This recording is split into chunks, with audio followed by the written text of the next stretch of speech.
Assalomu alaykum. Hurmatli tomoshabinlar va qadrli kanalimiz obunachilari. Bugun biz hammamizni bevosita yoki bilvosita qiziqtiradigan juda muhim mavzu haqida gaplashamiz.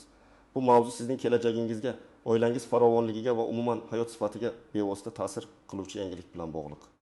Men bilamanki, ko'pchiligingiz so'nggi paytlarda internetda, ijtimoiy tarmoqlarda pensiya 55 yoshdan yangi qonun qabul qilindi kabi sarlavhalarga duch kelgansiz va bu sarlavhalar sizda juda ko'p savollar tug'dirgan bo'lishi tabiiy.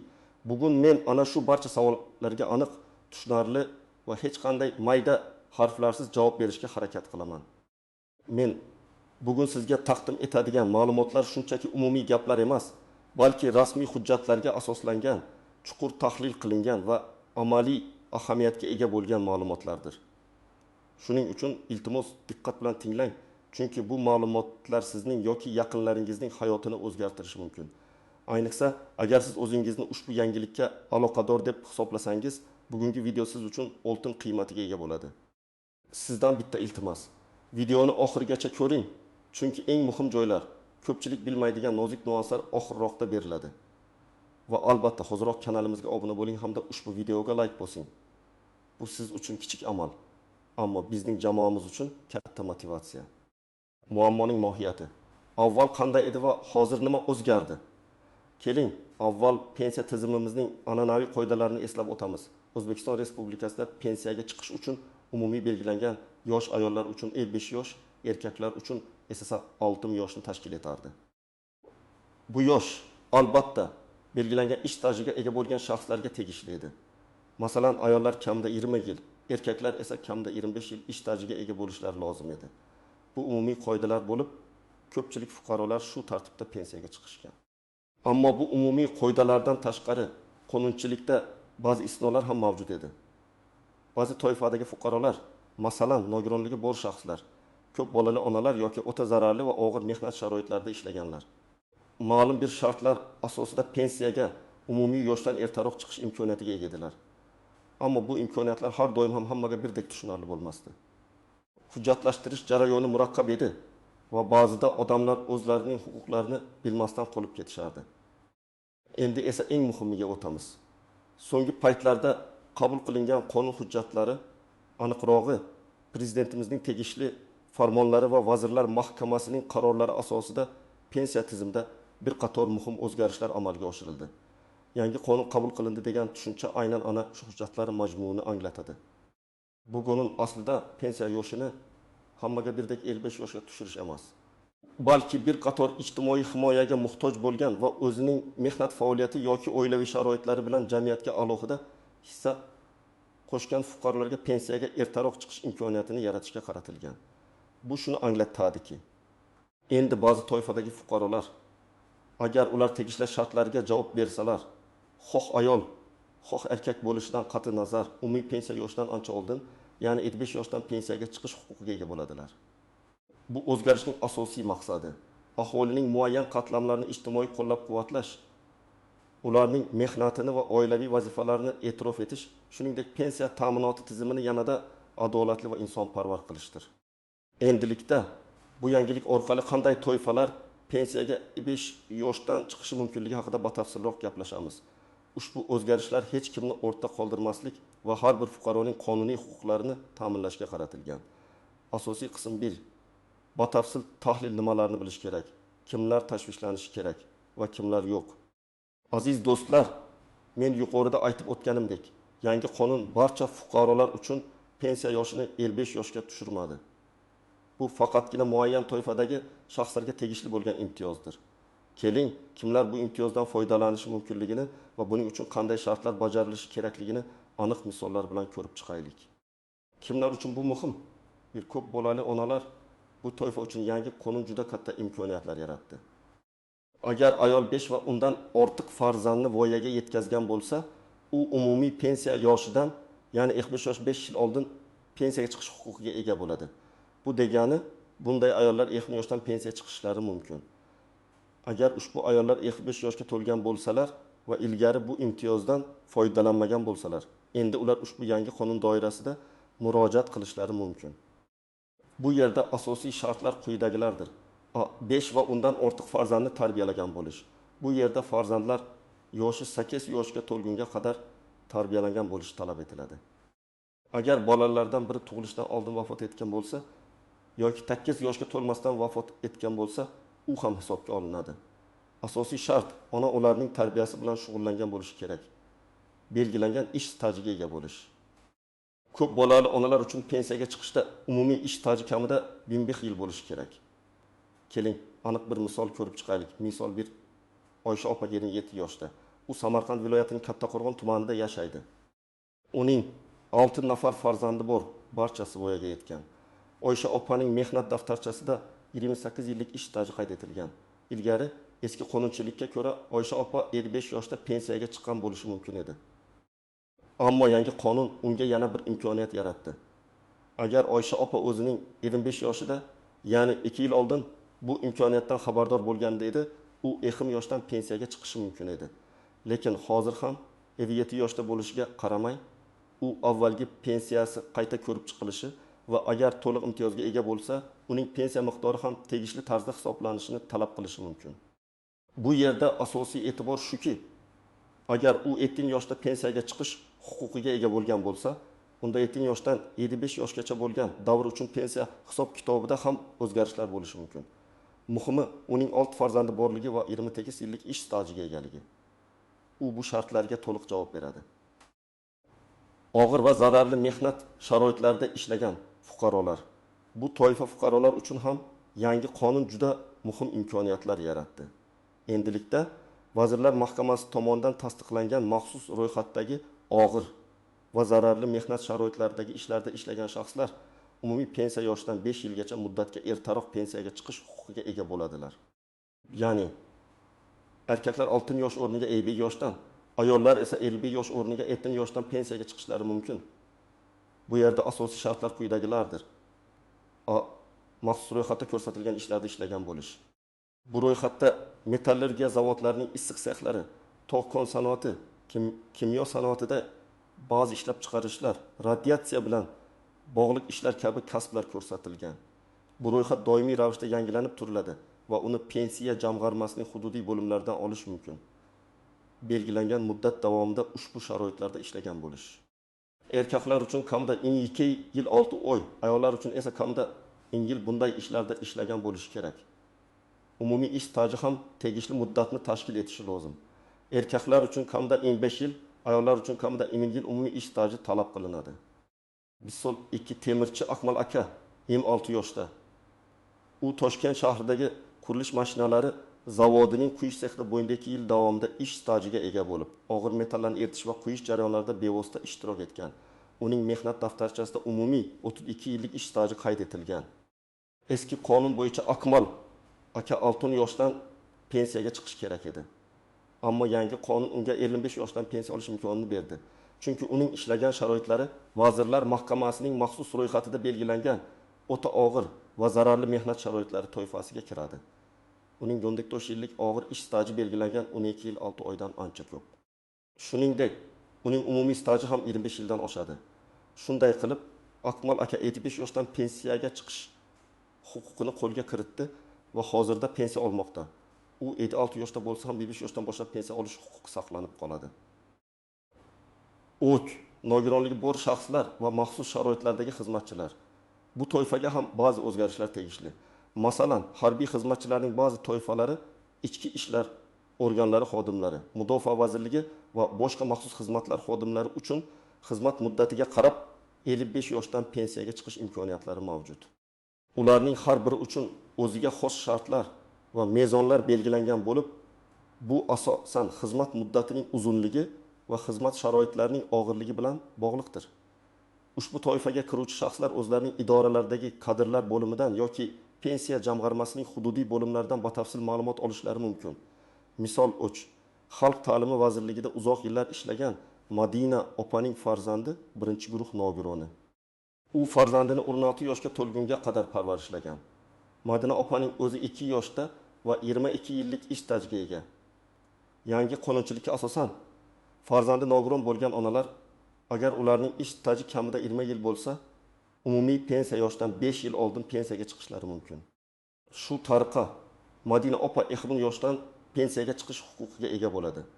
Agar u bu imkoniyatdan hozirgacha foydalanmagan bo'lsa, hozir 52 yoshida ham murojaat qilib pensiya tayinlatishi mumkin. Bu yerda asosiy shart nogiron farzandni tarbiyalaganlik fakti va belgilangan ish stajiga ega bo'lishdir. Kimlar tashvishlanishi kerak emas? Agar siz yuqorida sanab o'tilgan toifalarga kirmasangiz, ya'ni 5 yoki undan ortiq farzandni tarbiyalamagan bo'lsangiz, maxsus ro'yxatdagi og'ir va zararli mehnat sharoitlarida ishlamagan bo'lsangiz va maxsus toifadagi xizmatchi bo'lmasangiz, sizning pensiya yoshingiz avvalgidek qoladi. Ya'ni ayollar uchun 25 yosh va erkaklar uchun 6000 yosh. Shuning uchun agar siz umumiy qoidalarga ko'ra pensiya yoshiga yetayotgan bo'lsangiz, bu yangilik sizning pensiya yoshingizga ta'sir qilmaydi. Siz umumiy belgilangan yosh va ish staji talablari asosida pensiyaga chiqishga tayyorlanishingiz kerak bo'ladi. Biroq hatto umumiy toifadagi fuqarolar ham yangi qonunning ba'zi qoidalari bilan tanishib chiqishlari foydali.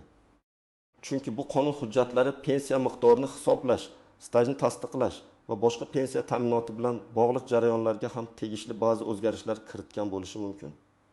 Shuning uchun bu mavzuni to'liq tushunish har bir fuqaro uchun muhimdir. Asosiy qism 2: istisnolar, yashirin tuzoqlar va ko'pchilik bilmaydigan nozik nuanslar. Har qanday yangi qonun imtiyozlar bilan birga o'zining nozik tomonlari va potensial muammolarini ham o'z ichiga oladi. Bu pensiya qonuni ham istisno emas. Keling, bu qonunning ko'pchilik e'tibordan chetda qoladigan, ammo juda muhim bo'lgan jihatlari haqida gaplashaylik.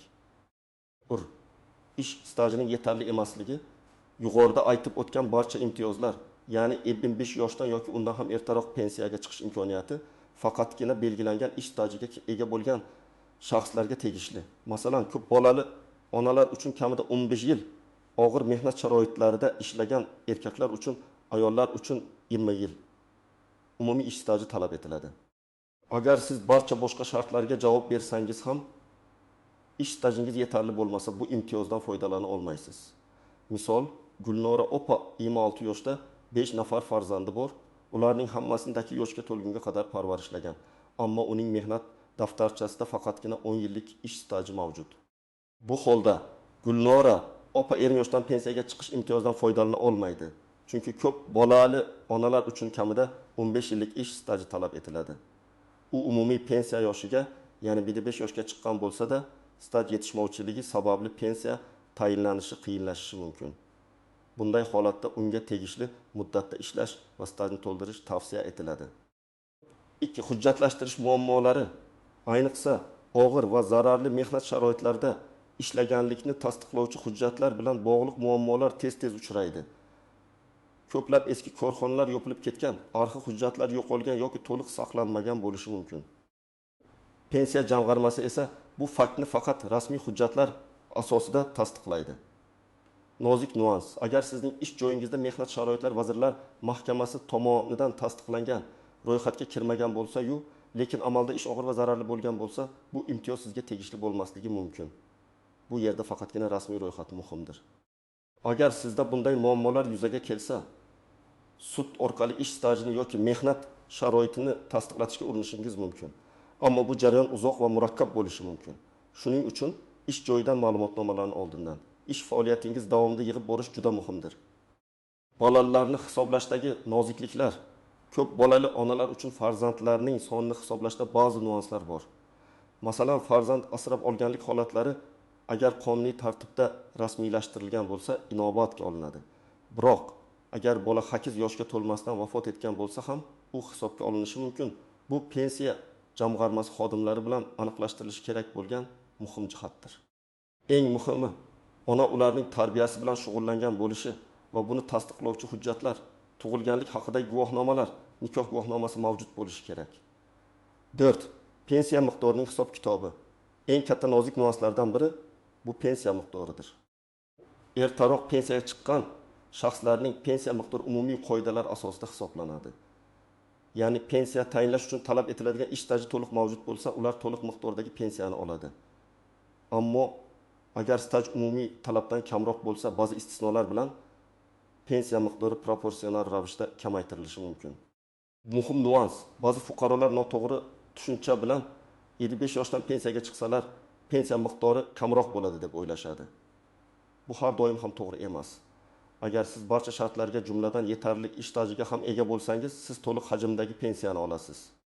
Pensiya miqdorining kamayishi faqatgina ish staji yetarli bo'lmagan hollarda yoki ba'zi maxsus istisno holatlarda ro'y beradi. 5. O'z vaqtida murojaat qilishning ahamiyati.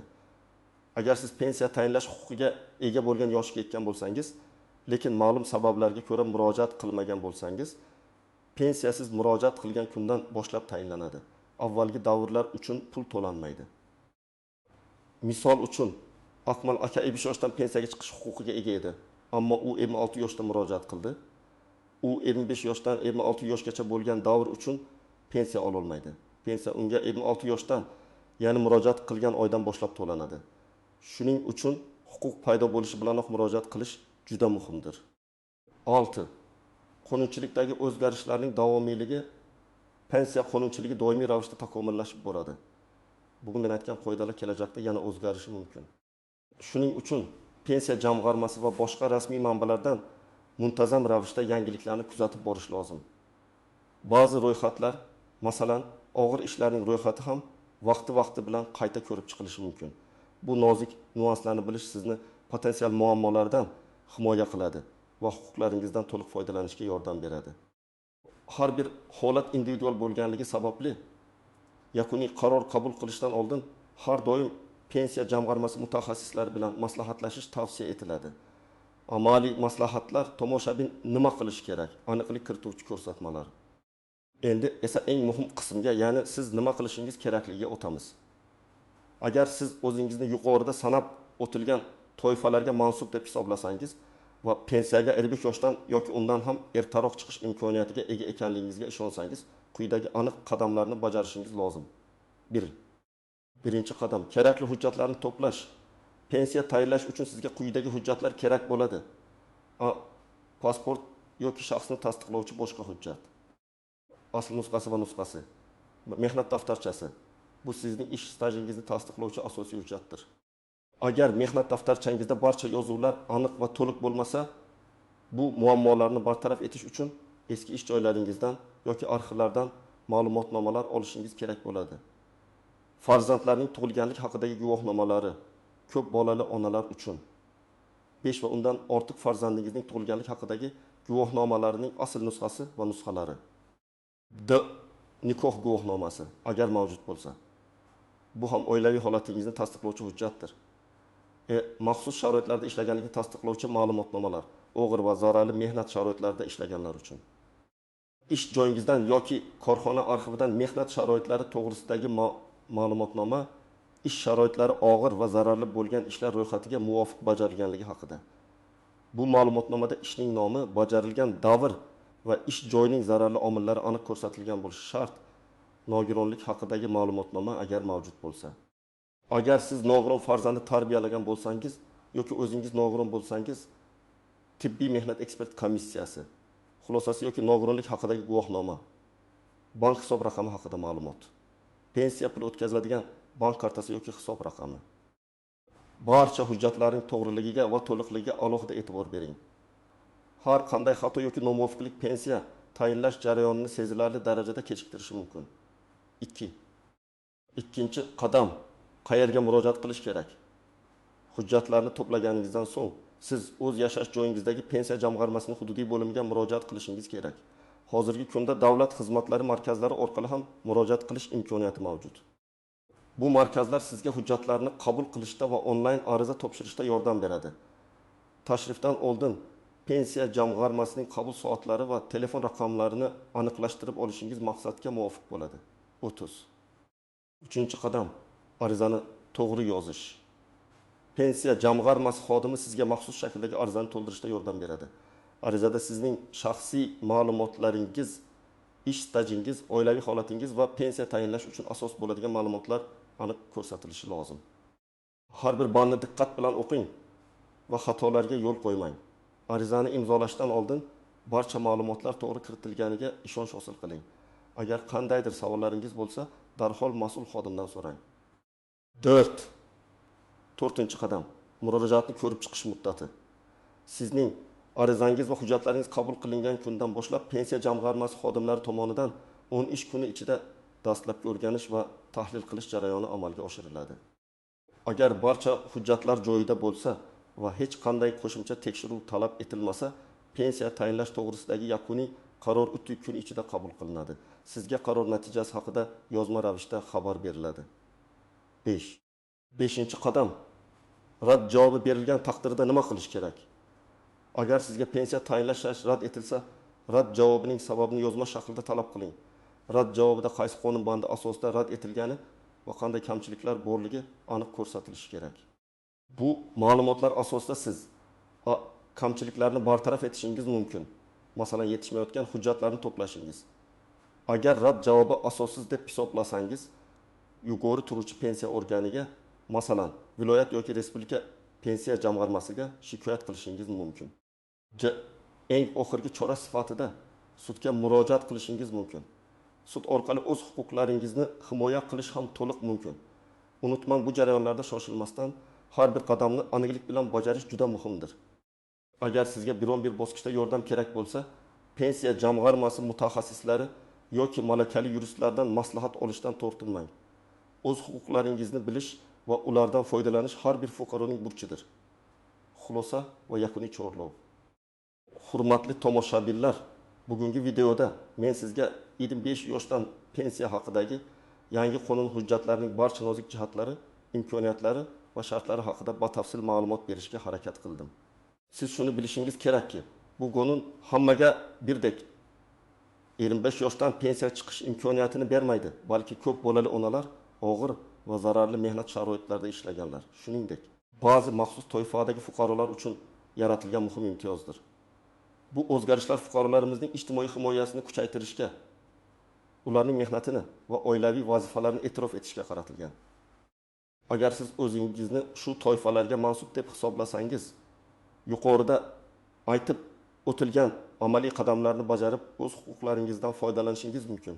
Hujjatlarni to'plashda aniqlik, murojaat qilishda o'z vaqtidalik va har qanday rad javobiga nisbatan qat'iy pozitsiya egallash juda muhimdir.